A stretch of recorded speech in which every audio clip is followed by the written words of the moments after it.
চৰকাৰে পিছে মোদীৰ মন্ত্ৰীসভাত এবাৰ পৰিয়ালবাদ চলাৰ গুৰুতৰ অভিযোগ উত্থাপিত হৈছে মোদীৰ মন্ত্ৰীসভাত পৰিয়ালবাদ চলাৰ গুৰুতৰ অভিযোগ পৰিয়ালৰ সুবাবদেই 20 জন সাংসদে পাইছে মন্ত্ৰিত্ব নেপোটিজম চলিছে মোদীৰ কেবিনেটত আৰু সেই তালিকা প্ৰকাশ কৰি নৰেন্দ্ৰ মোদীক সমালোচনা কৰিছে কংগ্ৰেছে সামাজিক মাধ্যমৰ জৰিয়তে কংগ্ৰেছে প্ৰকাশ কৰিছে 20 জনীয়া মন্ত্ৰীৰ তালিকা লগতে পৰিয়ালৰ সবিশেষ উল্লেখ কৰিছে ৰাহুল গান্ধীও এই তালিকাখনক লৈ আক্ৰমণ কৰিছে বিজেপি চৰকাৰক এনডিএৰ মন্ত্ৰীমণ্ডলক পৰিয়াল মণ্ডল আখ্যা দিছে এতিয়া কংগ্ৰেছে কাৰোবাৰ পিতৃ আছিল মন্ত্ৰী সেই সুবাদতে এটা পুত্ৰ মন্ত্ৰী হৈছে তেনে 20 জন মন্ত্ৰী হৈছে নেপোটিজম চলিছে পৰিয়ালবাদ চলিছে বিজেপি চৰকাৰৰ ভিতৰতে এই অভিযোগ কংগ্ৰেছৰ কোন এই 20 জন সাংসদ যাৰ পৰিয়ালৰ কৃপাত মন্ত্ৰী হ'বলৈ পাৰিছে এই অধিক জানিবলৈ আমি পুনে সংযোগ স্থাপন কৰিছো সতীৰ্থ সুমন্তৰ সৈতে সুমন্ত আপোনাৰ হাতত যদি এই তালিকাখন আছে আপুনি দেখুৱাবনি যে কাৰ কাৰ নাম বা কোনে কোনে পৰিয়ালৰ সুবাবত মন্ত্ৰীসভাত স্থান লাভ কৰিছে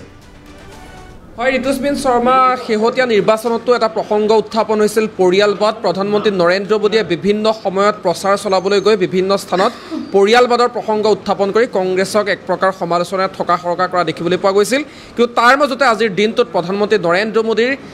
কেবিনেটখনক লৈ দেখিবলৈ পোৱা গৈছে আজিৰ দিনটো সোচ্চাৰ হৈ পৰিছে ৰাহুল গান্ধীয়ে খন্তে সময়ৰ পূৰ্বে এটা বিশেষ টুইট কৰা পৰিলক্ষিত হৈছে আমি সম্ভৱ হ'লে সেই বিশেষ টুইটটো দেখুৱাম সমান্তৰালভাৱে 20 জনীয়া এখন তালিকা ইয়াত সন্নিবিষ্ট কৰি দিছে এনডিএ কা মন্ত্ৰীমণ্ডল নহয় চাওক ইয়াত কৰ্তন কৰি দিয়া হৈছে পুৰণ চিন অৰ্থাৎ কাটি দিয়া হৈছে আৰু কোৱা হৈছে এনডিএ কা পৰিবাৰ মণ্ডল ইয়াত কাৰ নামে স্থান পাইছে 20টা নাম যেহেতু আছে মই 20টা নাম আপোনালোকক জনাব বিচাৰিছোঁ প্ৰথম নামটো ইয়াত দিয়া হৈছে এইচ.ডি. কুমাৰস্বামী পূৰ্বৰ আচলতে যিগৰাকী প্ৰধানমন্ত্ৰী 1996 চনৰ পৰা 1997 চনলৈকে আছিল জনতা দল সেকুলাৰৰ যিগৰাকী প্ৰধানমন্ত্ৰী আছিল এইচ.ডি. দেৱগৌড়াৰ পুত্ৰ হয় প্ৰথমগৰাকী তালিকাখনৰ প্ৰথমতে তেখেতৰ নাম দিয়া হৈছে এইচ.ডি. কুমাৰস্বামীৰ আৰু তেওঁ এইচ.ডি. দেৱগৌড়া প্ৰাক্তন প্ৰধানমন্ত্ৰীৰ পুত্ৰ তাৰ পাছত নাম আছে জ্যোতিৰাদিত্য সিন্ধিয়া যদিহে মই সম্ভৱ হয় দেখুৱাবলৈ যত্ন কৰিছোঁ এয়া চাওক জ্যোতিৰাদিত্য সিন্ধিয়া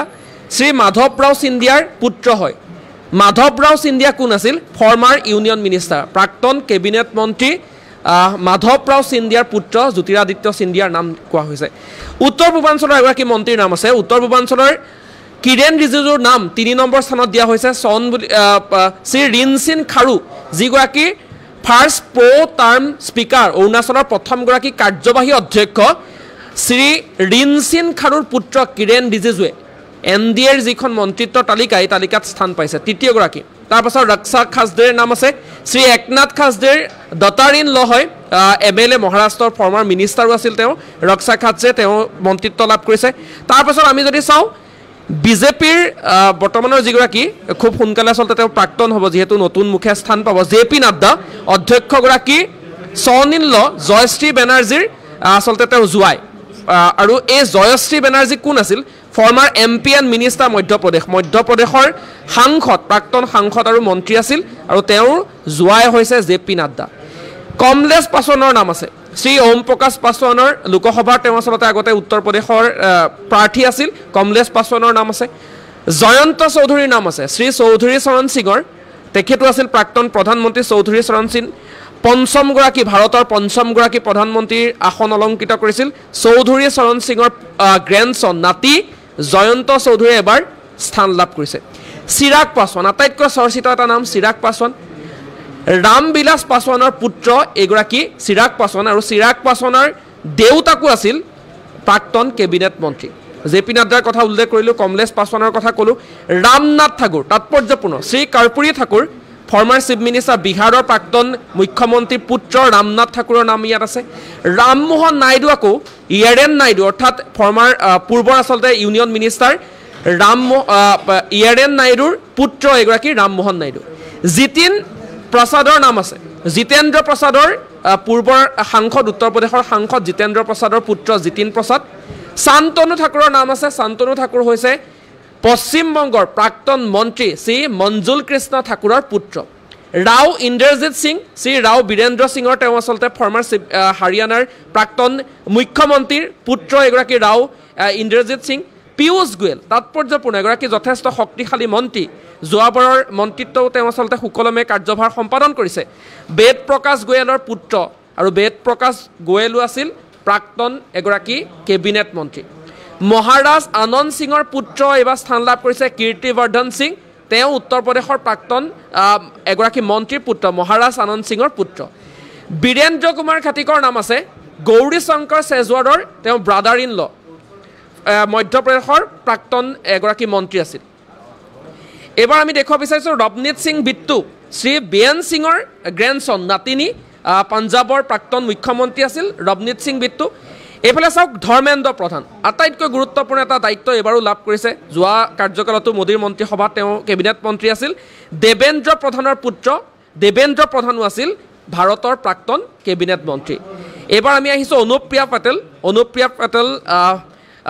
সোনেলাল পেটেলৰ জীয়ৰী হয় আৰু এওঁ হৈছে ফাউণ্ডাৰ বহুজন সমাজবাদী পাৰ্টি আপনা দলৰ এগৰাকী আছিল আচলতে প্ৰতিষ্ঠাপক অনুপ্ৰিয়া পেটেল আৰু তেওঁৰ জীয়ৰী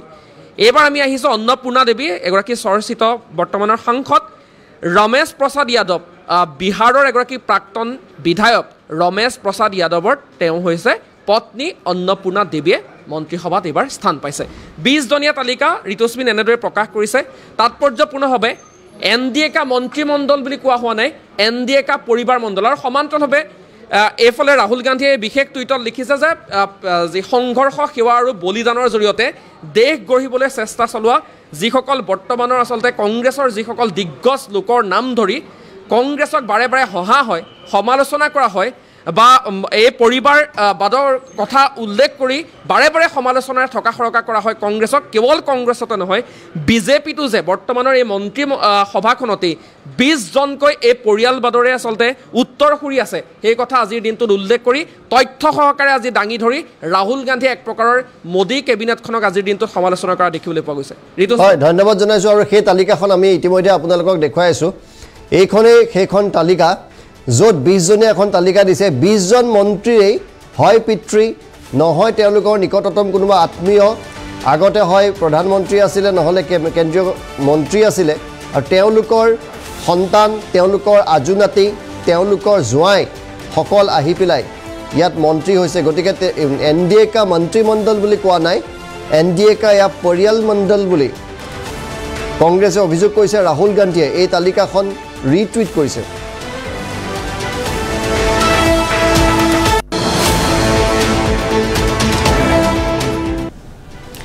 মোদীৰ মন্ত্ৰীসভাত পৰিয়ালবাদ চলাৰ গুৰুতৰ অভিযোগ পৰিয়ালৰ সুবাবতেই 20জন সাংসদে পাইছে মন্ত্ৰিত্ব নেপোটিজম চলিছে মোদীৰ কেবিনেটত আৰু সেই তালিকা প্ৰকাশ কৰি নৰেন্দ্ৰ মোদীক সমালোচনা কৰিছে কংগ্ৰেছে সামাজিক মাধ্যমৰ জৰিয়তে কংগ্ৰেছে প্ৰকাশ কৰিছে 20জনীয়া মন্ত্ৰীৰ তালিকা লগতে পৰিয়ালৰ সবিশেষ উল্লেখ কৰিছে ৰাহুল গান্ধীয়েও এই তালিকাখনক লৈ আক্ৰমণ কৰিছে বিজেপি চৰকাৰক এনডিএৰ মন্ত্ৰীমণ্ডলক পৰিয়াল মণ্ডল আখ্যা দিছে এতিয়া কংগ্ৰেছে কাৰোবাৰ পিতৃ আছিল মন্ত্ৰী সেই সুবাদতে এতিয়া পুত্ৰ মন্ত্ৰী হৈছে তেনে 20জন মন্ত্ৰী হৈছে নেপোটিজম চলিছে পৰিয়ালবাদ চলিছে বিজেপি চৰকাৰৰ ভিতৰতে এই অভিযোগ কংগ্ৰেছৰ